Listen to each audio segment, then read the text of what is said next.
Hello everyone, and welcome to today's webinar. I'm so excited to get started and talk about all things email marketing.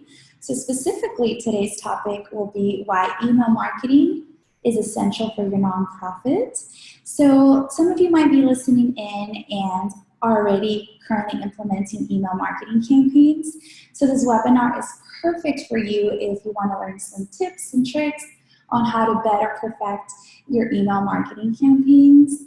If you happen to be someone that's listening in and not currently running an email marketing campaign, then this webinar is also great for you because you'll learn those tips and tricks ahead of time. Plus, you'll also learn why it's essential that as a nonprofit organization, you implement email marketing into your marketing plan. So let's go ahead and get started. There we go. So my name is Nydia Verdugo, and I'm a digital marketing strategist here at Elevation. If you're not familiar with Elevation, we are a full-service web design agency. We specialize in helping nonprofits in the digital realm, so that includes web design. We understand the complexity yet uniqueness of nonprofits to help with spreading awareness of their organization, their missions and values, and also garnering donations through the website. So we have 10 years of experience doing that. And also, of course, we offer digital services, which include Google Ad Grants. And so if you're not familiar with Google Ad Grants, it's a $10,000 a month donation that Google Ads offers nonprofit organizations. So definitely take advantage of that if you're not. And it's something that we help the application process and also with the management. Of course, other services we provide include social media and email marketing, which will be the topic of today's webinar. So throughout the webinar, if you have any questions, feel free to send an email at nverdugo@elevationweb.org. And I'll go ahead and take the last 10 minutes or so of today's webinar to answer those questions, so feel free to send them throughout. And lastly, don't forget to connect with us at elevation_web. So that's Twitter and Facebook. All right.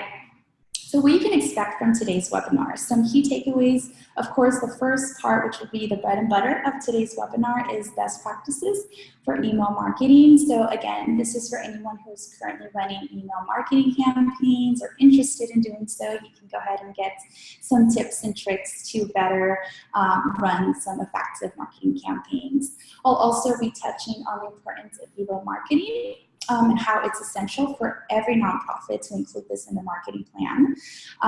And lastly, discuss the return on investment when it comes to email marketing and how it compares to all other mediums, including social media and even some traditional like direct mail.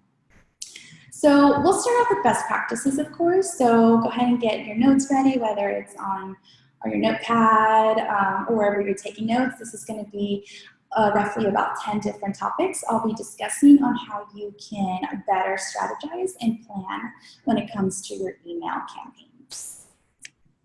So if we start off with content. So content is king, and you might have heard this. And that's because content is what really makes or breaks any campaign, right? Even if it's social media, the ad copy, it's what people are reading. In this case, we're talking email marketing. So making sure that the content, the body copy of the email has all the information needed to be reaching our target audience. So the first part of that is storytelling. Anytime you are sending out an email, it should tell a story, right? And just like every story, it has a tone. What is it that you're trying to convey? So usually there's a feeling you're trying to provoke in the subscriber that's going to open the email, which leads to the emotional appeal. So a lot of people have the understanding that emotional is sadness, especially when it comes to nonprofits, which is not the case. An emotional appeal can be a celebration, right? Maybe you met your yearly goals, or maybe you have a milestone you completed within the organization. So let your subscribers know about that. What is that celebration? And how they were a part of it, or maybe how they even contributed in a monetary way. So having an emotional appeal, like I said, can invoke different types of emotions and doesn't always have to be sad. And lastly, always getting your mission and values across when telling the story Everything you do when it comes to your organization from a marketing effort should tie back to your organization's mission. So always, always remember that and make sure to convey that in your messaging. Also, the other part of content is engagement. And engagement is a mix of course, the story you're telling, which is the body copy, but also images. So you've heard the saying, pictures tell 1,000 words, and that's exactly the case when it comes to email marketing. Just because when you hear the word email, you usually think of words and text. It doesn't always have to be that way. Of course, you're going to need some ad copy, but it can also incorporate some images. So images included with some copy of text is always going to be very good to use both hand in hand. Another way to engage your audience to make sure that when they're opening your email, they're not just opening it and maybe deleting it or closing it right away is infographics. So depending on what message you're trying to get across, infographics is always going to be a good choice. I'll give you an example. Let's say you have a goal of meeting an X number of donation dollars for the year. A great way of infographics is instead of sending a long PDF report of how you're working towards that goal or how far you've come along or how much more you need to meet that goal, send a fun infographic. This can be a graph, an image, maybe using a graphic designer that has talent to convey this message instead of sending a big long report. So the simple way to do this is even showing kind of a progress line and using images to do that. It could even be an animated image or infographic. So definitely consider that, and relevancy. So you'll be surprised by the amount of people that run email marketing campaigns, and once you click on the content, it's not relevant to what you thought the email was going to be about. So sometimes the subject line can be misleading to what the actual content is, and I'll go into further detail a little bit about that. So making sure that everything you send to your target audience is relevant and it has value. So every email that you should send should have a purpose. Don't send an email for the sake of sending an email because maybe data tells you that you should send an email once a month. No, send it because it's actually valuable. And that way people will not feel like they're being bombarded by messages that doesn't apply to them, right? So you want to make sure it's purposeful and it has value. Just some little checkpoints when it comes to email marketing, which I'll get into, of course, in further detail shortly, but it's having a strong subject line, always a headline. So once people open the email, that there is a headline that kind of tells them what the email will be about. Having images, you don't want to have just a big text that seems like a work email. You want to make sure it's fun and it's visually appealing as well. But this goes back to the content, which making sure it's relatable and that has all the information you're trying to convey. And lastly, buttons, which are also known as call to actions, and I'll get to that in just a bit. But let's go ahead and talk about content do's and don'ts. So here, just some content ideas is add personal touch, right? So I want to feel that when I open an email, it's almost as if the sender knows my name and knows me personally. So send that personal touch. A very great basic way to do this is saying, dear friend, dear even the person's name. There's ways to do that, of course. It depends on the software you're using, but you can actually put the person's name in the subject. So like dear person's name. Also connect your subject line to your email. I mentioned earlier that if you're sending an email, someone's going to open it because based on the subject line you sent, right? So make sure that's relatable to the copy in your email. Also, an email doesn't have to be long and informative and boring. The more clear it is, the shorter, the better, especially it'll help with engagement. Also, speak to your audience. Know who you're sending the email to. If it's donors, there's definitely certain words, certain things you might want to say. So always cater to who you are speaking to. Also make things easy. Don't make it a mission when people open the email. There's a bunch of buttons, a bunch of links, images. Make it as simple as you can and make it easy for someone who is looking for the information you want them to complete.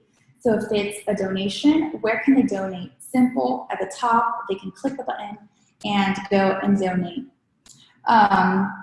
Another thing is always be testing, so make sure to always test your emails before you send out. You want to make sure that there's no broken links, that everything is functioning properly. So always a good idea is to send it to yourself or someone else and they can open it and check it out how it looks on the other end. Things to avoid: being repetitive. You can say the same thing in different ways. You want to avoid that because, again, we want to make sure we're sending the right information quite as clear and concise as we can, once without being repetitive. And of course, grammar and formatting errors, which should be taken care of. Next up is the subject line. So this is going to be the first touch point when it comes to your subscribers or your audience, right? So when you get an email with a subject line, right, it's going to either make me want to open the email or hit it right to spam or even delete it. So how can you avoid that? Your subject line should evoke an emotion. This goes back to kind of the content, selecting your tone. You want to provoke some sort of curiosity, or maybe it's a sense of excitement that someone wants to open the email and see what's inside, right? So always consider what it is that you're trying to get across and make sure that your subject line shows that, because if your subject line doesn't have that, they're never even going to get to the point of reading your email. A little good thumb rule with subject lines is to include an action verb. So perhaps a simple one is including the word donate or register if you have an event. So all those actions can be included in your subject lines. You want to make sure it's no more than 50 characters. Very short and sweet if possible. If there's more information you want to convey, 50 characters should be the max. And all of this, when considering it, will help increase your open rates, right? People are going to be more likely to open your email and want to read what's inside. Just some quick things to avoid when it comes to subject lines.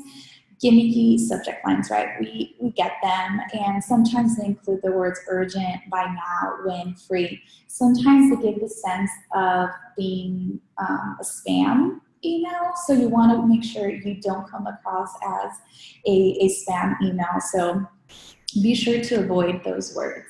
Here are some examples of some great companies that use some great subject lines. Here we have Warby Parker. And it says, uh-oh, your prescription is expiring. So it's witty, it's not boring, yet it tells me, hey, you need to do something right away. So I'm gonna click on it, and I'm expected that when I click on it, I'm gonna be able to upgrade my prescription. Also, copy hackers submitted, or they have everything you wanted to know about email copy, but were too afraid to ask. So this, if it applies to me, then I'm going to click on it because I want to know more. So this is instead of saying learn more, this is a great way to say that in a different way. Again, this is under the 50 characters. Yeah, it's a little bit longer, but it still has all the information I would need, and it includes those action verbs as well. Moving on to CTAs, which is our call to actions. This is what we want our end users to do, right? What do we want our subscribers to do? Usually it's getting them to click a button or a link, perform some sort of action. So what is that? We usually count those as conversions. So maybe if we're collecting donations, usually we'll have a donation button, we'll click on that, and we'll be able to convert or track that conversion as a person that clicked and donate from the email. So CTAs, as they're referred to, are often found in subject lines. and also in the copy of your email. So in the email copy, usually it's in the form of buttons or links as well. So some quick tips when it comes to CTAs, whether they're buttons or whether they are links. Make sure they're eye-catching, right? You want to make sure it stands out from the rest of the copy. You also, a great way to do that is actually by using bright colors or just colors that makes it stand out. Buttons, example, is a great way. People usually are triggered to click on it and to get more information. Also, thoughtful placement. You don't want to make it hard for someone to find a button. So at the top, don't put it all the way at the bottom where they have to scroll down and fish for it. So make it very, very easy to get. Also, in your CTA buttons or links, you should have an action verb. So if it's registering for an event, usually maybe your button will say register now. Maybe if it's a link, it can be a link that says learn more to get more information about X and X. Also keep it short.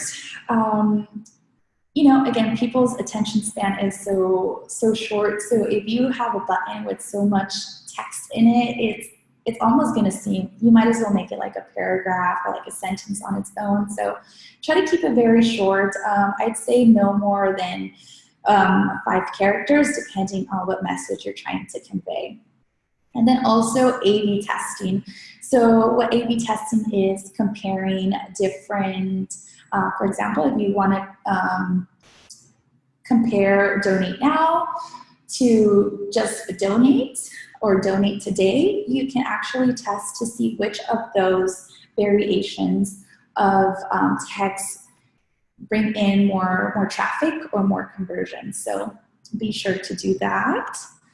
And here are just some examples of some CTA buttons. Here we have American Red Cross. Here we have Schedule Online, Download App. As you can see, there's white space. You can see it. You don't have to fish for it. It's in a different color, and it's the form of a button. So, and the text is also short. Here we have St. Jude's Hospital. The placement, so the placement is high. It's eye level. I can click on it right away. And also the text is short, and it's just a different variation of donate again versus maybe donate today. So make sure to play around with it, and these are definitely great examples of those. Moving on to engage in email. So now that I talked a little bit about some tips, some ideas of how you can engage your subscribers with different emails, there's 4 different ideas of different email marketing campaigns you should be sending consistently on a yearly basis, monthly basis, whatever it be. The first one is signups. So as soon as someone signs up to get emails from you and they subscribe, send an email within 24 hours saying welcome or thank you for signing up, right? It's almost an introduction to, hey, we know you signed up. This is kind of what we do, who we are, and what you can expect from us. Try to personalize it as well. I mentioned earlier you can say dear friend or dear person's name. So that way they feel that you actually took the time to send it to them directly. Another great idea is newsletters. This should be done on a monthly basis at least, where you are updating your subscribers with needed information. So sometimes it's a great opportunity to push and promote any blogs you might be writing, requesting donations, of course, or even updating your subscribers on events that can be happening in the future. Also, brand announcements are a good way to engage people. So depending on who you're trying to reach, maybe updating them with nonprofit milestones. It could be in-kind donors, updating them kind of with progress reports. Also, if you happen to launch a new website, letting your subscribers know, hey, we have a new website. These are some new features. You can check it out. Not only does that help with bringing in traffic to your website, but it also reaches your audiences who might have not checked your website in a while. And then also, if you are interested in collecting online reviews or any sort of feedback, definitely a good way to do that through emails. Lastly, donations. Donations are such a big part of nonprofits, and to not address this is a big error for anyone in the email marketing and nonprofit sector. So you want to build those relationships, and I'll talk about this in a little bit later as well, but you want to build relationships with your new donors as well as with your reoccurring donors, right? So it's all about building that loyal donor base. And with email campaigns, you can provide updates. As I mentioned earlier, perhaps you can let them know how their dollars have impacted certain areas of your goals for the year. You can also provide quarterly reports. Again, you can use infographics to display this, like this quarter, we met this percentage of our goals. Our goal for next quarter is this. This is how you can help with us with meeting the goal. And then also, last but not least, Giving Tuesday. This happens every year in November. If your organization isn't doing any campaigns during Giving Tuesday, it's definitely missing out, right? It's a time of year where everyone's giving back. So building an email campaign based on this is great, not only to solicit donations, but also let your subscribers know what you might be doing for Giving Tuesday, right? So definitely take that into consideration. And here are some examples of that. So here we have UNICEF. So as I mentioned earlier, images, it's relatable. Here the content is short, it's sweet. I can follow along. Here it's referring to me as a friend. There's the clickable links. Here I have an event email. Again, it's a big image. It's simple, but it has all the information I need, right? When, where, why, and then the CTA button, register now. It's big, it's yellow, and it's short, and I know that if I click there, I will be able to register. Another example is this foundation who uses a little bit of animation, a great headline, and again, very simple text, and then the clickable button right there. So all very good examples of great email campaigns. Moving on to subscribers and segmentation. Subscribers, of course, it's a list of people that decide to opt in to receive emails. You want to make sure you maintain this and build a high quality list. There can be at times when you send emails, there's bounce backs. Clean that up every month to make sure you are not sending emails to the wrong people and that you are getting more correct data when you are doing that. Also, avoid spamming, right? So don't buy your list. You should be able to organically get subscribers without having to buy lists. A lot of times, a lot of email marketing platforms will not let you buy lists or run lists like that. So always make sure to do that. So some great ideas to drive subscribers is collecting lists, for example, at events. If you have a table and event, or you have an event that happens every year, collect people's emails, right? It's likely you're already collecting this information when they sign up, so keep a list of that. Also, website pop-ups. I'll show an example in a little bit, but usually sometimes when you visit a website, the first thing that will come up is a pop-up saying if you're interested in subscribing. So that's a great way to organically generate subscribers. And then also having a newsletter sign-up option on your website, whether that's on the header or in a section of your website, so that people can go ahead and do that. And the next part is segmentation. So once you have your subscribers list, it's always a great idea to segment them, right? So categorize that list. There's some emails that might fall under donors. There's other emails that fall under new subscribers, others that fall under certain events. So making sure you categorize your subscribers so that when you're ready to send a specific email marketing campaign, who is that list that you're sending it to? You know, you want to make sure that if you do, your organization works nationwide, you know, maybe you categorize your list based on the time zones they're in or locations. And the reason for this is because it comes down to relevancy. You want to make sure that if you are sending someone, for example, an email that affects policies in the West Coast, you send it to someone in New York, it's not relevant to them, right? It's gonna cause a lower open rate and maybe even people who unsubscribe. So your donor list is going to be very different from a list of people that you might be reaching out for, like your volunteer list, for example. So it's just different targeting, different relevancy, and you want to make sure you differentiate those people you're sending those emails to. And just a little quick fact here to support why segmentation is very important is that it helps increase revenue by 760%. So again, if you're sending an email to donors and it's very targeted towards them, they're likely to donate, versus if you're sending that same email to someone else, they're not going to donate because the messaging isn't necessarily there for what they opted in. So be sure to do that. Here are some examples. So I talked about the pop-ups. Here we have one of our clients, Vaccinate Your Family. As soon as you go to the homepage or just load their website, this pops up. Again, this is only at the first time they get to the homepage. It's not like it reoccurs every time they travel through the website. So just a quick point, and they have the option to opt out if they'd like. Also, another client who has a newsletter option here at their homepage, so you can also add that feature on your website. Next up is testing. I talked about the importance of testing and why test. You want to avoid errors. Of course, there's nothing more that lacks trust or credibility that if I get an email and I click on a link in the email and it takes me to a 404 error page, right?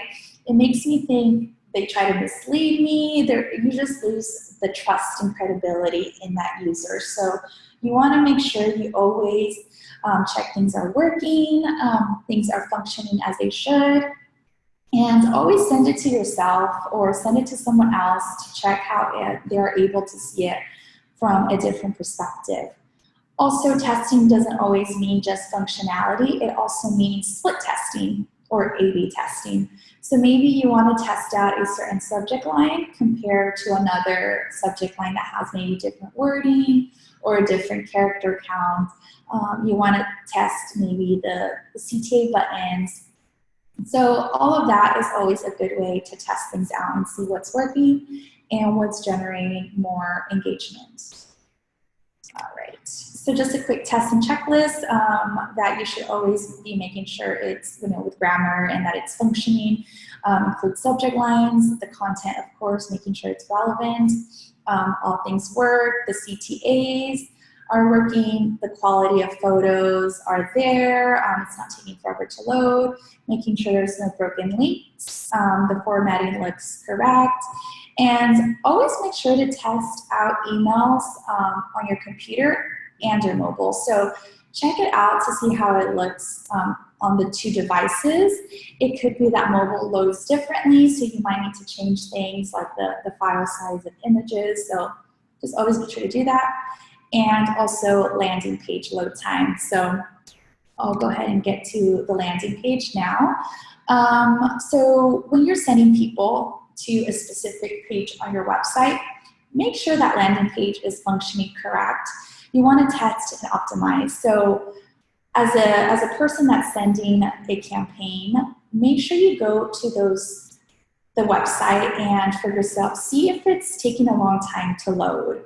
Also check to see if the relevant is, or the content is relevant. Check to see if there's any errors in design or any functionality as well. But most importantly is the load time. If someone is going to go to your landing page and it's taking a lot of seconds to load, then you need to reconsider some things, whether it's taking out certain images to help improve the load time. So just make sure you do that.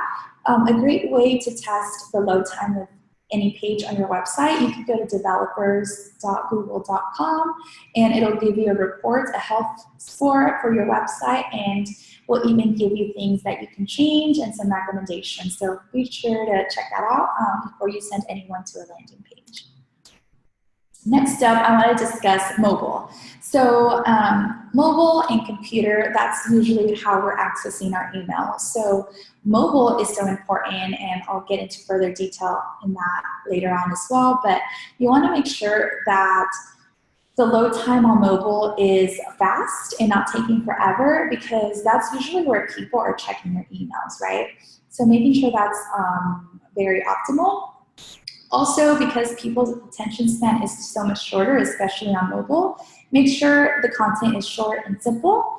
And just some quick standards to live by is to maintain a 45 to 57 pixel tall for CTAs or links, and then also the email copy should not be any more than 650 pixels. So the reason I have an emphasis on mobile is because 54% of email rates actually happen on the phone. So, you know, if you're just thinking about it yourself, I know I check my emails usually in the morning on my phone, on my way to work, on my phone. During work, it's usually on the computer, or after work, it's on my phone. So just think of how you, as a person, regularly you engage with emails. That's the same way your audience is likely to engage with emails. So a lot of it is through mobile. I want to touch real quick on the importance of planning. So maintaining an email calendar, right? Planning is always going to be on your side. So it doesn't mean it's set in stone. You can build a yearly calendar with ideas based on past year's events, or typically when you tend to do donations. So plan your calendar, and don't forget Giving Tuesday, right? The big event that happens every November. So make sure that you are planning for that, and you usually know when there's recurring events. So plug those into your email calendars and plan when to send those out. And lastly, time zones, if it's applicable to your subscribers list, if you have different time zones and your organization functions on a nationwide sort of spectrum, then make sure to send those emails out accordingly. So just a quick graph down here by CoSchedule.com. They did some research and found that the best date and time to send emails is actually Tuesday around 10 a.m. Of course, you can definitely test that out yourself to see if it works, but this tends to usually work great, just because no one really likes, you know, Mondays, kind of like the Monday blues, and Tuesdays when people are more engaged. So feel free to test that out if you currently have an email campaign and see how it compares. Lastly, measurement. So what's the point of running all these email marketing campaigns? At the end of the day, you're not checking how it worked, right?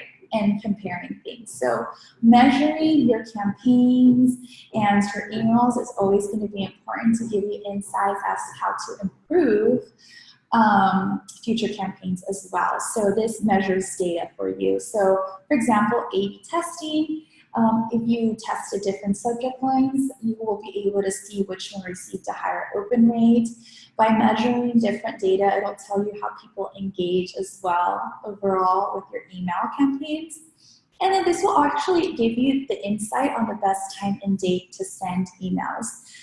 In the previous slide, it said Tuesday at 10 a.m. Again, you can test that out. But for your organization and your location, it might be different. So test out sending emails different times and days and see which one garners more engagement and higher open rates. So just a little quick note is that a good open rate is considered anything from 15 to 25%. So again, this might differentiate based on your organization and kind of different factors, but if you're within this range, it's a healthy range. And of course, always making sure what your average is. As you start to see data come in, you'll be able to compare things. And just a quick measurement checklist as to what things you should look at when analyzing reports for your email campaigns. Of course, the open rate, the click rate, the bounce rate, conversions, comparing how the email campaign did on different devices. I said mobile, computer. Also engagements, which include all of the above. And then also demographics. It could be that you're interested to see certain demographics like age group, engagement, or maybe even gender. So all of that is something you can get through measurement. And some quick facts about open rate, just to give you an idea, is open rates are highest early in the morning. This definitely makes sense because I know I'm guilty of it. As soon as I wake up, I'm usually on social media and then checking my email. So this just goes to show how important email is, especially because as technology advances, a lot of us rely heavily on mobile devices to get our information. Usually it's emails, right? Whether it's an interest of topic or even work emails. The second fact is register high engagement happens between 7 to 10 p.m. Again, those are after work hours. Again, supports the idea that people get home and kind of check their personal emails at times. So definitely try to send your emails either really early in the morning or after 7 p.m. Again, you can test that out. And definitely avoid Mondays, weekends, and middle of work days, which is very self-explanatory. People are not usually tuned in or engaged during that time. So just try to avoid those times of day. So that wraps up our first part, which is best practices. I'd like to discuss the importance of email marketing, especially for those who might be running campaigns and might have to kind of position why you should still be running email marketing, whether it's to your board directors or supervisors. If you are looking to add email marketing and maybe making a case as to why you should, I have some really good information as to why it should be included in nonprofits, organizations' marketing plan. So let's begin with the marketing funnel. Anything you do in regards to marketing falls under all of this, right? So for example, if you are running social media campaigns or just even running social media accounts. Usually you fall under the awareness stage and you may or may not surpass these areas. Then you have a loyal following, and then here you have advocacy because you're basically, promoting and pushing your mission's values and goals.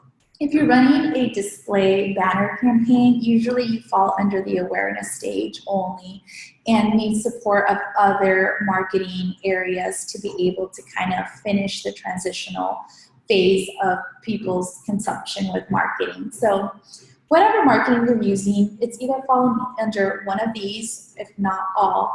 The great thing about email marketing is that it caters to each stage of a person's marketing funnel. So with awareness, email marketing serves as an opportunity to spread the goals of the mission, or the goals and missions values of the nonprofit. Also, you can drive consideration. This is usually in the way of making a case as to why people should donate. And then you actually have people who donate or maybe register for an event, whatever it is you want them to do.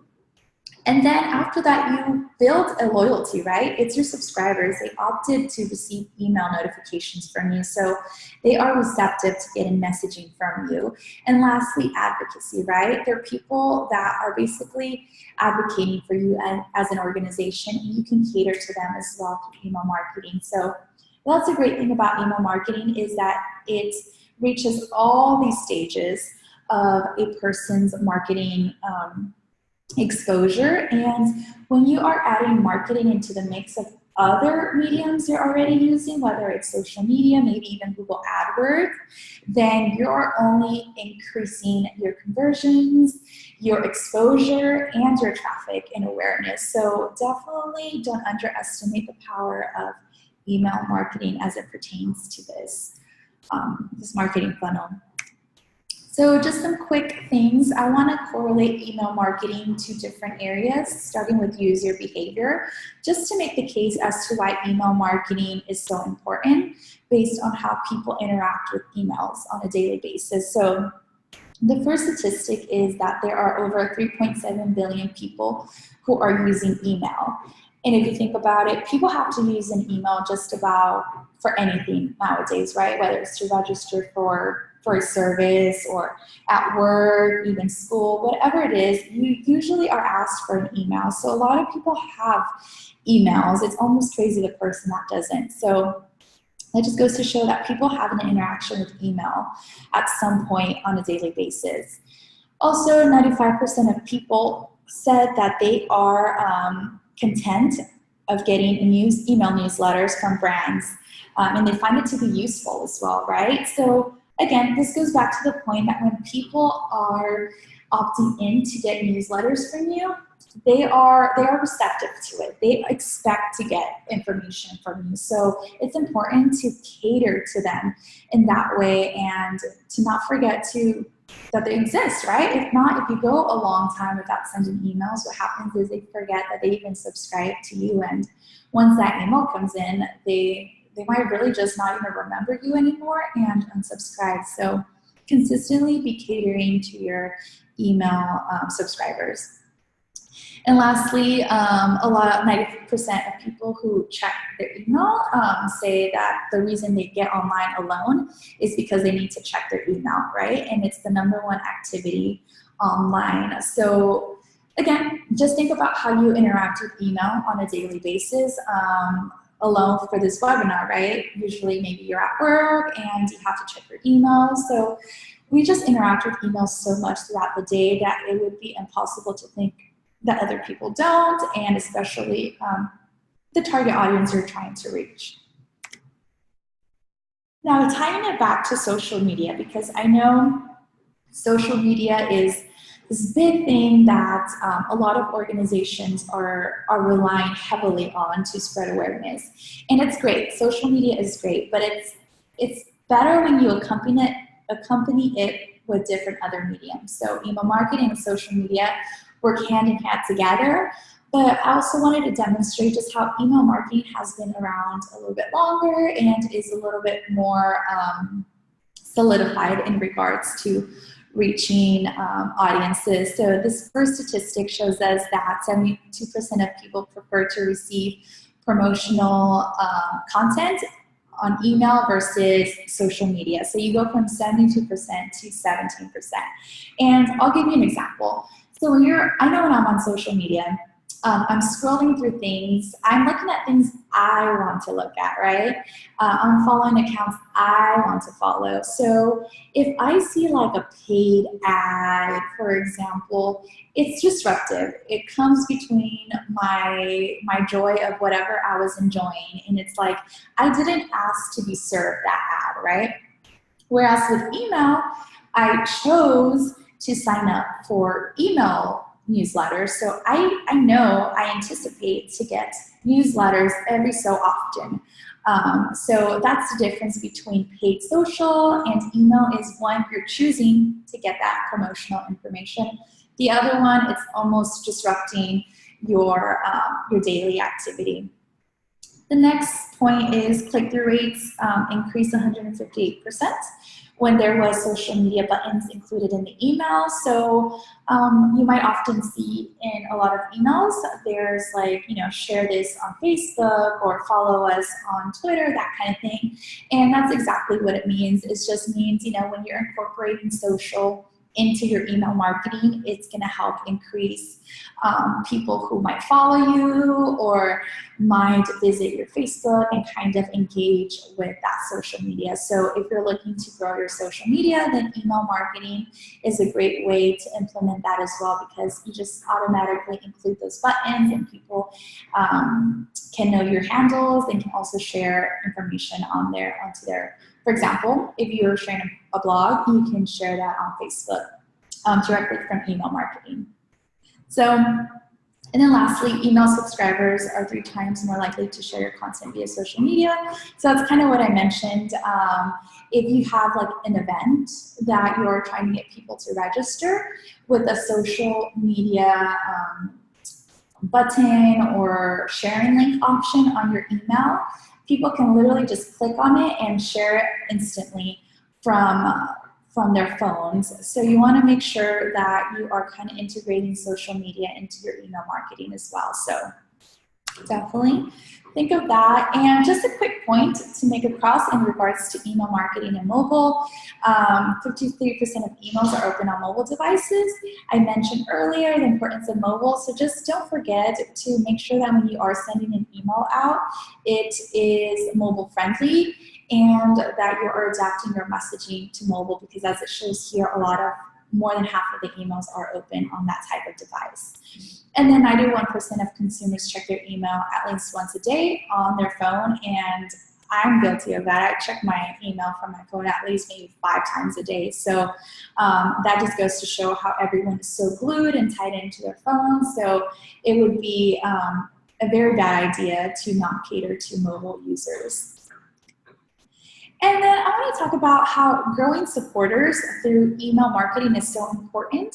I touched upon the loyal donor base. So having a donor base, it's a cycle, right? You have your one-time donors, then you have your reoccurring donors. And so how do you get your one-time donors to become loyal donors, right? And how do you get your reoccurring donors to maintain their loyal donations? So by building a loyal donor base, you drive more donations, and by doing that is these 2 ways. You want to show the personal impact that donations are making. So I mentioned showing like a progress report, celebrating milestones that maybe helped with the generosity of those donations, how those helped get new facility or a new section or new books, whatever it is. Show the personal impact and that difference. Again, telling a story. And then showing gratitude. So don't just ask, but say thank you, right? It sounds very simple, but it's very true. You want to show your gratitude to someone for donating. So maybe sending those emails that are more personalized and saying, hey, you've been with us, you've been a loyal donor for, let's say, 2 years consecutively. We want to show our gratitude. Maybe it's a discount to an event, or maybe it's a little a gift, or maybe we're naming this on behalf of you, that kind of thing. It doesn't have to be anything big or extravagant, but it's just showing a token of appreciation. Maybe even sending like a digital certificate of kind of just like, hey, you've been donating for X amount. So just consider those small things. And then also the big part of email marketing and why it's important for a nonprofit is the awareness section. So you want to spread your message across of your organization. You want to educate people as to what your goals are, why you exist, and also providing them with updates how you're working towards those goals. Again, milestones are a great way to celebrate that. Also events.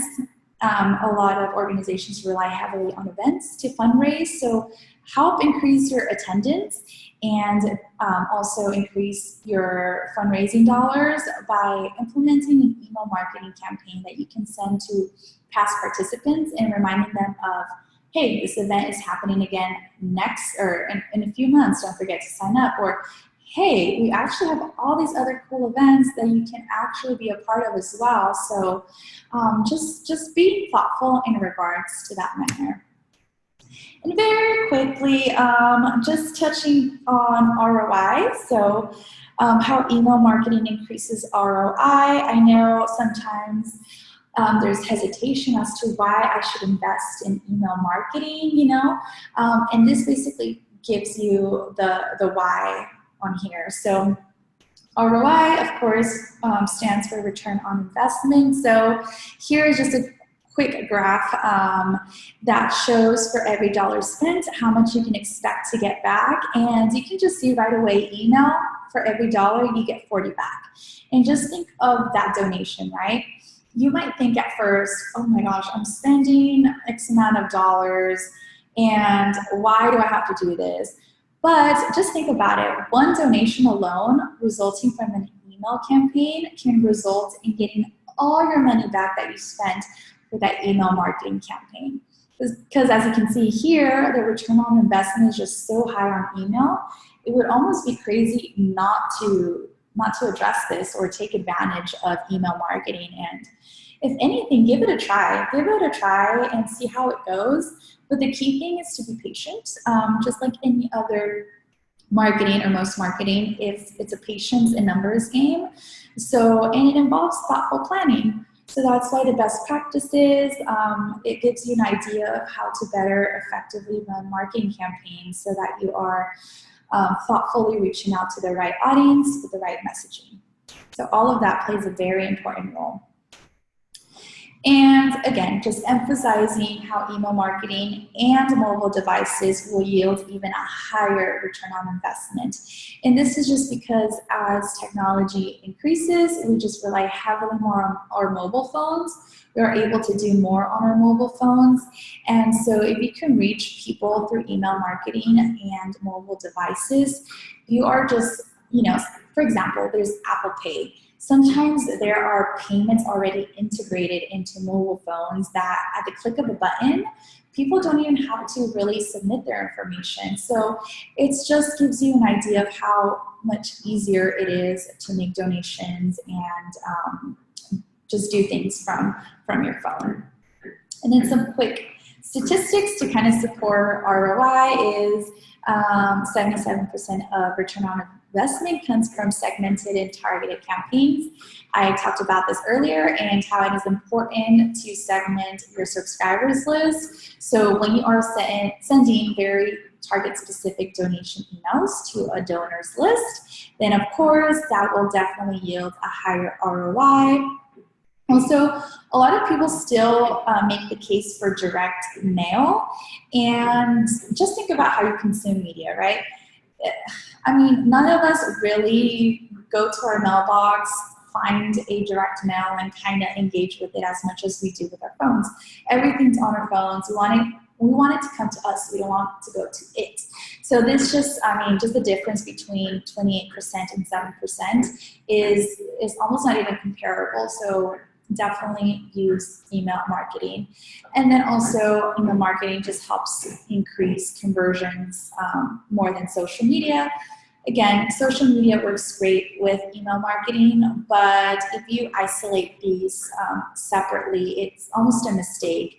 Or if you rely solely just on social media, it's also a mistake because email definitely produces more conversions. So there's that. I know I kind of just threw a lot of information, but thank you guys for taking the time to listen. I'll go ahead and allow these last few minutes to address some questions. If you already haven't sent your questions to nverdugo@elevationweb.org, feel free to do so. In the meantime, I will go ahead and access the questions I have received so far and address them real quick. So let's go ahead and start with, okay. So the first question is, here we go. So what is the difference between a click-through rate and an open rate? So that's a very good question, of course. So a click-through rate is going to be the measurement in the percentage of any clicks on your email copy. So maybe you want to track buttons, the CTA buttons, maybe you want to track links. So all of those are things you can track. And if we want to get very literal, there's a calculation for this, which is total clicks divided by number of delivered emails times 100. So if you literally want to track out of the people that you sent the email, how many clicked on your CTA button, that's how you get that calculation.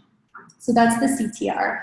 The open rate is going to measure the number of subscribers that opened the email. So it's literally just the clicks to the opening the email. So that's the difference between open rate and click-through rate. So let's see.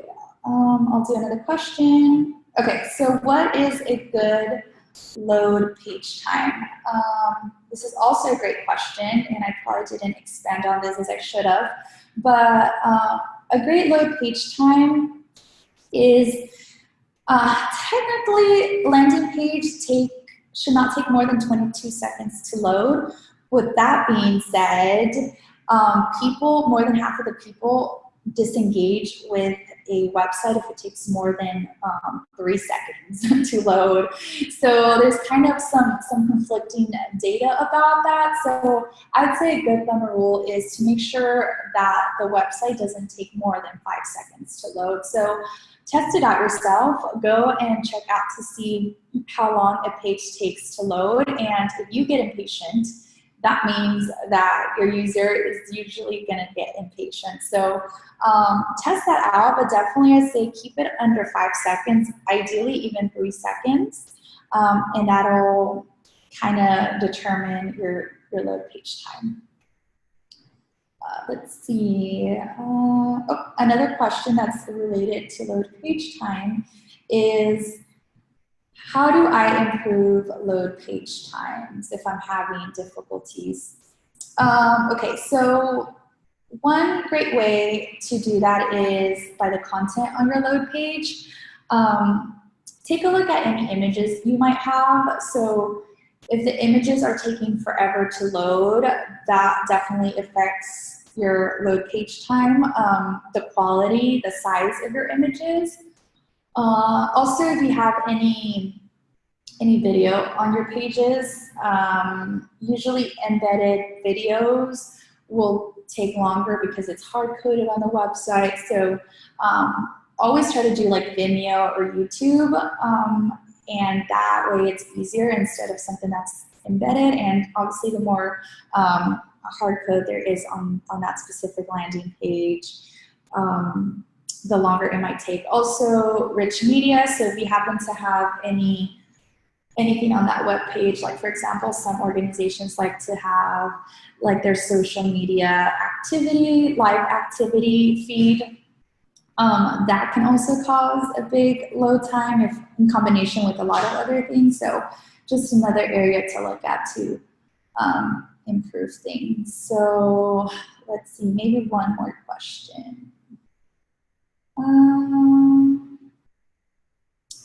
It says, how can you measure traffic to website from marketing campaigns? Is there a program you can use, or how do you connect the two?